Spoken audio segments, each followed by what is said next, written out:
ಭಾರತದ ಅತಿ ಎತ್ತರದ ಪ್ರದೇಶವಾದಂತಹ ಕರ್ಡಂಗ್ಲಾ ಪಾಸ್ಗೆ ಹೋಗಿ ದರ್ಶನ್ ಅವರ ಕ್ರಾಂತಿ ಚಿತ್ರದ ಪ್ರಮೋಷನ್ಗೆ ಮುಂದಾಗಿದ್ದಾರೆ. ಇದು ಖ್ಯಾತಿಯೋ ಕುಖ್ಯಾತಿಯೋ ಅದು ಅವರವರ ಮೈಂಡ್ ಸೆಟ್ ಗೆ ಬಿಟ್ಟಿರುವುದು.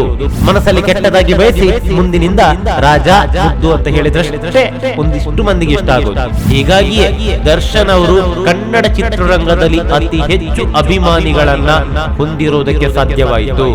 ಕೋಸ್ಟಲ್ ಕನ್ನಡ ವೀಕ್ಷಿಸಿರುವ ಎಲ್ಲ ಸ್ನೇಹಿತರಿಗೂ ನಮಸ್ಕಾರ. ಕೋಸ್ಟಲ್ ಕನ್ನಡದ ಮತ್ತೊಂದು ವಿಡಿಯೋಗೆ ಸ್ವಾಗತ. ಇವತ್ತಿನ ವಿಡಿಯೋದಲ್ಲಿ ನಾವು ನಿಮಗೆ ಕ್ರಾಂತಿ ಚಿತ್ರದ ಪ್ರಮೋಷನ್ ಬಗ್ಗೆ ಒಂದಿಷ್ಟು ಮಾಹಿತಿಯನ್ನು ನಾವು ನೀಡ್ತಾ ಇದ್ದೀವಿ.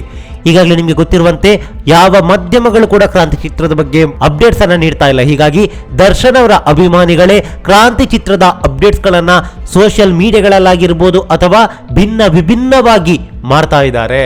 ಇದೀಗ ದರ್ಶನ್ ಅವರ ಅಭಿಮಾನಿಗಳು ಹೊಸ ಸಾಹಸಕ್ಕೆ ಕೈ ಹಾಕಿದ್ದಾರೆ. ಅದು ಅಂತಿಂತ ಸಾಹಸವಲ್ಲ. ದರ್ಶನ್ ಅವರ ಅಭಿಮಾನಿಗಳ ಬಗ್ಗೆ ಒಂದು ಮಾತಿದೆ. ಅದೇನಂತ ಹೇಳಿದ್ರೆ, ದರ್ಶನ್ ಅವರ ಅಭಿಮಾನಿಗಳು ಯಾರು ಕೂಡ ಸ್ಟ್ಯಾಂಡರ್ಡ್ ಆಗಿಲ್ಲ, ಬದಲಾಗಿ ಪಕ್ಕಾ ಲೋಕಲ್ ಅಭಿಮಾನಿಗಳು ಅನ್ನೋ ಒಂದು, ಇದು ಖ್ಯಾತಿಯೋ ಕುಖ್ಯಾತಿಯೋ ಅದು ಅವರವರ ಮೈಂಡ್ ಸೆಟ್ಗೆ ಬಿಟ್ಟಿರೋದು. ಆದರೆ ನಾವು ಹೇಳುವ ಪ್ರಕಾರ ದರ್ಶನ್ ಅವರಿಗೆ ಎಲ್ಲಾ ಮಾದರಿಯ ಅಭಿಮಾನಿಗಳು ಇದ್ದಾರೆ. ಅದಕ್ಕೆ ಸಾಕ್ಷಿ ಅನ್ನುವಂತೆ ಇದೀಗ ದರ್ಶನ್ ಅವರ ಒಂದಿಷ್ಟು ಅಭಿಮಾನಿಗಳು ದರ್ಶನ್ ಅವರ ಕ್ರಾಂತಿ ಚಿತ್ರದ ಪೋಸ್ಟರ್ ಅನ್ನು ಇಟ್ಕೊಂಡು ಹಿಮಾಲಯಕ್ಕೆ ಹೊರಟಿದ್ದಾರೆ. ಅದು ಸಮುದ್ರ ಮಟ್ಟದಿಂದ 18,380 ಫೀಟ್ ಎತ್ತರದಲ್ಲಿರುವಂತಹ ಪ್ರದೇಶದಲ್ಲಿ ದರ್ಶನ್ ಅವರ ಕ್ರಾಂತಿ ಚಿತ್ರದ ಪೋಸ್ಟರ್ ಅನ್ನು ಹಿಡಿದುಕೊಂಡು ಪ್ರಮೋಷನ್ ಮಾಡ್ತಾ ಇದ್ದಾರೆ. ಕರ್ಡಂಗ್ಲಾ ಪಾಸ್ ಅನ್ನೋ ಜಾಗದಲ್ಲಿ ನಿಂತುಕೊಂಡು ದರ್ಶನ್ ಅವರ ಅಭಿಮಾನಿಗಳು ಡಿ ಬಾಸ್ನ ಕ್ರಾಂತಿ ಚಿತ್ರಕ್ಕೆ ಒಳ್ಳೆಯದಾಗ್ಲಿ ಅಂತ ವಿನಂತಿ ಮಾಡ್ತಾ ಇದ್ದಾರೆ. ಇದು ಪ್ರಪಂಚದ 3ನೇ ಅತಿ ಎತ್ತರದ ಜಾಗ. ಇವಾಗ ನೀವೇ ಹೇಳ್ಕೊಳ್ಳಿ, ದರ್ಶನ್ ಅವರಿಗೆ ಯಾವ ಮಟ್ಟದ ಫ್ಯಾನ್ ಕ್ರೇಜ್ ಇದೆ ಅಂತ. ಇನ್ನು ದರ್ಶನ್ ಅವರ ಅಭಿಮಾನಿಗಳ ಬಗ್ಗೆ ಹೇಳೋದಾದ್ರೆ, ದರ್ಶನ್ ಅವರು ಯಾವ ರೀತಿ ಇದ್ದಾರೋ ಅದೇ ರೀತಿ ಅವರ ಅಭಿಮಾನಿಗಳು. ಮನಸ್ಸಲ್ಲಿ ಯಾವುದೇ ಮುಚ್ಚುಮರೆ ಇರಲ್ಲ, ನೇರವಾಗಿ ಫೇಸ್ ಟು ಫೇಸ್ ಮಾತಾಡ್ತಾರೆ. ಹಿಂದೊಂದು ಮುಂದೊಂದು ಮಾತನಾಡುವಂತಹ ಜಾಯಮಾನ ದರ್ಶನ್ ಅವರ ಅಭಿಮಾನಿಗಳಿಗೆ ಇಲ್ವೇ ಇಲ್ಲ. ಇದು ಒಂದಿಷ್ಟು ಮಂದಿಗೆ ಆಗಲ್ಲ. ಮನಸ್ಸಲ್ಲಿ ಕೆಟ್ಟದಾಗಿ ಬಯಸಿ ಮುಂದಿನಿಂದ ರಾಜ ಮುದ್ದು ಅಂತ ಹೇಳಿದ್ರಷ್ಟೇ ಒಂದಿಷ್ಟು ಮಂದಿಗೆ ಇಷ್ಟ ಆಗೋದು. ಇಷ್ಟ ಆಗಿಲ್ವಾ? ಇಷ್ಟ ಆಗಿಲ್ಲ. ಚೆನ್ನಾಗಿಲ್ವಾ? ಚೆನ್ನಾಗಿಲ್ಲ. ಈ ತರ ಇದ್ರೆ ಯಾರಿಗೂ ಇಷ್ಟ ಆಗಲ್ಲ. ಆದ್ರೆ ಇದು ದರ್ಶನ್ ಅವರ ಅಭಿಮಾನಿಗಳಿಗೆ ಬರೋದೇ ಇಲ್ವೇ? ಏನ್ ಮಾಡಕ್ಕಾಗತ್ತೆ? ಇದು ದರ್ಶನ್ ಅವರ ಅಭಿಮಾನಿಗಳ ತಪ್ಪಂತ ಹೇಳಕ್ಕಾಗತ್ತಾ? ಸಾಧ್ಯನೇ ಇಲ್ಲ. ಯಾಕಂತ ಹೇಳಿದ್ರೆ ಅದು ರಿಯಲ್ ಫ್ಯಾಕ್ಟ್. ಅವ್ರಿಗೆ ಇರೋದೇ ಹಂಗೆ. ಅಷ್ಟೇ ಅಲ್ಲದೆ ಹಾಗೇನೇ ಇರಬೇಕು ಕೂಡ. ಇನ್ನೊಂದಿಷ್ಟು ಮಂದಿ ದರ್ಶನ್ ಅವರ ಅಭಿಮಾನಿಗಳ ಬಗ್ಗೆ ಏನೇನೋ ಹೇಳ್ತಾರೆ. ಅವೆಲ್ಲವನ್ನ ನಾವು ಕಿವಿಗೆ ಹಾಕೊಳ್ಳಕ್ಕಾಗಲ್ಲ. ಅವ್ರು ಹಂಗೆ, ಅವರು ಹಿಂಗೆಂಗೋ ಅಂತ. ಈಗ ಒಂದು ಉದಾಹರಣೆ ಕೊಡ್ತೀವಿ. ಎಲ್ರಿಗೆಲ್ರು ಇಷ್ಟ ಆಗ್ಲಿಕ್ಕೆ ಸಾಧ್ಯನೇ ಇಲ್ಲ. ಒಂದಿಷ್ಟು ಮಂದಿಗೆ ಮೋದಿ ಇಷ್ಟ ಆಗ್ಬೋದು, ಮತ್ತೊಂದಿಷ್ಟು ಮಂದಿಗೆ ರಾಹುಲ್ ಗಾಂಧಿ ಇಷ್ಟ ಆಗಿರ್ಬೋದು. ಕಾರಣ ಎಲ್ಲರೂ ಒಂದೇ ರೀತಿ ಇರಬೇಕಾದ್ರೆ ಒಂದ ಮೋದಿ ಇಷ್ಟ ಆಗ್ಬೇಕು ಅಥವಾ ರಾಹುಲ್ ಗಾಂಧಿ ಇಷ್ಟ ಆಗ್ಬೇಕು ತಾನೆ? ಯಾಕೆ ಆಗ್ತಾ ಇಲ್ಲ ಅಂದ್ರೆ, ಒಬ್ಬೊಬ್ಬರ ಮನಸ್ಥಿತಿ, ನನ್ನ ಮನಸ್ಥಿತಿಗೆ ಯಾರು ಸರಿ ಹೊಂದುತ್ತಾರೋ ಅವ್ರು ನಮ್ಗೆ ಇಷ್ಟ ಆಗ್ತಾರೆ. ಅದೇ ರೀತಿ ಇಲ್ಲೂ ಕೂಡ ದರ್ಶನ್ ಅವರ ಮನಸ್ಥಿತಿ ಯಾರಿಗೆ ಇಷ್ಟ ಆಗುತ್ತೋ ಅವರು ದರ್ಶನ್ ಅವರನ್ನ ಇಷ್ಟಪಡ್ತಾರೆ. ಇಂಥ ಸಂಖ್ಯೆ ಅತಿ ಹೆಚ್ಚಿದೆ. ಹೀಗಾಗಿಯೇ ದರ್ಶನ್ ಅವರು ಕನ್ನಡ ಚಿತ್ರರಂಗದಲ್ಲಿ ಅತಿ ಹೆಚ್ಚು ಅಭಿಮಾನಿಗಳನ್ನ ಹೊಂದಿರೋದಕ್ಕೆ ಸಾಧ್ಯವಾಯಿತು. ಇದರಿಂದ ತಿಳಿಯುತ್ತೆ ನೇರ ನಡೆನುಡಿ ಅತಿ ಹೆಚ್ಚು ಮಂದಿಗೆ ಇಷ್ಟ ಆಗುತ್ತೆ ಅಂತ.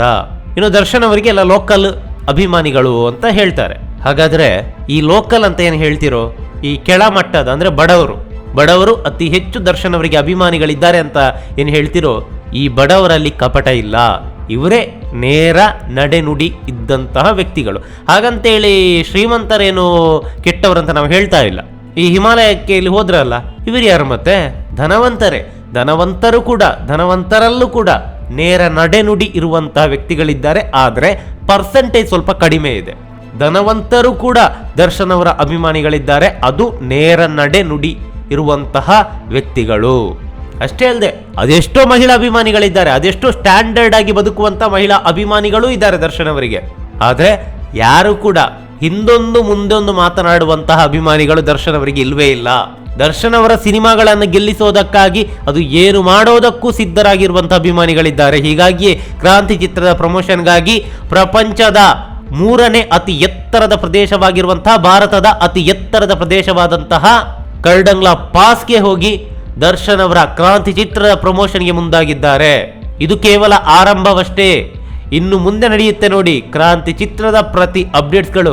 ಅದು ದರ್ಶನ್ ಅವರ ಅಭಿಮಾನಿಗಳು ಗಲ್ಲಿಯಲ್ಲೂ ಹಾಕ್ತಾ ಬರ್ತಾರೆ. ಗಲ್ಲಿಯ ಪ್ರತಿ ವ್ಯಕ್ತಿಗೂ ಕೂಡ ತಲುಪಿಸ್ತಾರೆ. ಒಂದು ಚಿತ್ರದ ಪ್ರಮೋಷನ್ ಅನ್ನ ಹೇಗೆ ಮಾಡಬೇಕು ಅಂತ ಕೇಳಿದ್ರೆ ದರ್ಶನ್ ಅವರ ಅಭಿಮಾನಿಗಳತ್ತ ಕೈ ಇಟ್ಟು ತೋರಿಸುವಂತೆ ದರ್ಶನ್ ಅವರ ಅಭಿಮಾನಿಗಳು ಮಾಡಿ ತೋರಿಸಲಿದ್ದಾರೆ. ಇನ್ನೊಂದು 100 ಕೋಟಿ ಕ್ಲಬ್ ಸೇರುವಂತ ಸಿನಿಮಾ ಇದಾಗಲಿದೆ, ಬರೆದಿಟ್ಟುಕೊಳ್ಳಿ. ಅದೇನೇ ಇರಲಿ, ಈ ಸಿನಿಮಾ ಗೆಲ್ಲೋದಂತೂ ಪಕ್ಕ. ಆ ಮಟ್ಟಕ್ಕೆ ದರ್ಶನ್ ಅವರ ಅಭಿಮಾನಿಗಳು ಈಗಿನಿಂದಲೇ ಅಭಿಯಾನವನ್ನ ಆರಂಭಿಸಿದ್ದಾರೆ. ಆದಷ್ಟು ಬೇಗ, ಈಗಾಗಲೇ ನವೆಂಬರ್ ತಿಂಗಳಲ್ಲಿ ಈ ಸಿನಿಮಾ ರಿಲೀಸ್ ಆಗುತ್ತೆ ಅಂತ ಇನ್ಸೈಡ್ ಸುದ್ದಿಯೊಂದು ಹೊರಬಿದ್ದಿದೆ. ಆದರೆ ಡೇಟ್ ಯಾವಾಗಂತ ಅನೌನ್ಸ್ ಆಗಿಲ್ಲ. ಅದು ಕೂಡ ಆದಷ್ಟು ಬೇಗ ಆಗ್ಲಿ, ಆದಷ್ಟು ಬೇಗ ತೆರೆಗೆ ಅಪ್ಪಡಿಸಲಿ, ಆದಷ್ಟು ಬೇಗ ದರ್ಶನೋತ್ಸವವನ್ನು ದರ್ಶನ ಅಭಿಮಾನಿಗಳು ಮಾಡ್ಲಿ ಅನ್ನೋದೇ ನಮ್ಮ ಆಶಯ. ನಮಸ್ಕಾರ. ಭಾರತದ ಅತಿ ಎತ್ತರದ ಪ್ರದೇಶವಾದಂತಹ ಕರ್ಡಂಗ್ಲಾ ಪಾಸ್ಗೆ ಹೋಗಿ ದರ್ಶನ್ ಅವರ ಕ್ರಾಂತಿ ಚಿತ್ರದ ಪ್ರಮೋಷನ್ಗೆ ಮುಂದಾಗಿದ್ದಾರೆ. ಇದು ಖ್ಯಾತಿಯೋ ಕುಖ್ಯಾತಿಯೋ ಅದು ಅವರವರ ಮೈಂಡ್ ಸೆಟ್ಗೆ ಬಿಟ್ಟಿರುವುದು. ಮನಸ್ಸಲ್ಲಿ ಕೆಟ್ಟದಾಗಿ ಬಯಸಿ ಮುಂದಿನಿಂದ ರಾಜ ಮುದ್ದು ಅಂತ ಹೇಳಿದ್ರಷ್ಟೇ ಒಂದಿಷ್ಟು ಮಂದಿಗೆ ಇಷ್ಟ ಆಗೋದು. ಹೀಗಾಗಿಯೇ ದರ್ಶನ್ ಅವರು ಕನ್ನಡ ಚಿತ್ರರಂಗದಲ್ಲಿ ಅತಿ ಹೆಚ್ಚು ಅಭಿಮಾನಿಗಳನ್ನ ಹೊಂದಿರುವುದಕ್ಕೆ ಸಾಧ್ಯವಾಯಿತು. ಈ ಮಾಹಿತಿ ನಿಮ್ಗೆ ಇಷ್ಟವಾಗಿದ್ರೆ ಲೈಕ್ ಮಾಡಿ, ಶೇರ್ ಮಾಡಿ, ಹಾಗೆ ನಮ್ಮ ಕೋಸ್ಟಲ್ ಕನ್ನಡ ಯೂಟ್ಯೂಬ್ ಚಾನಲ್ಗೆ ಸಬ್ಸ್ಕ್ರೈಬ್ ಮಾಡಿ.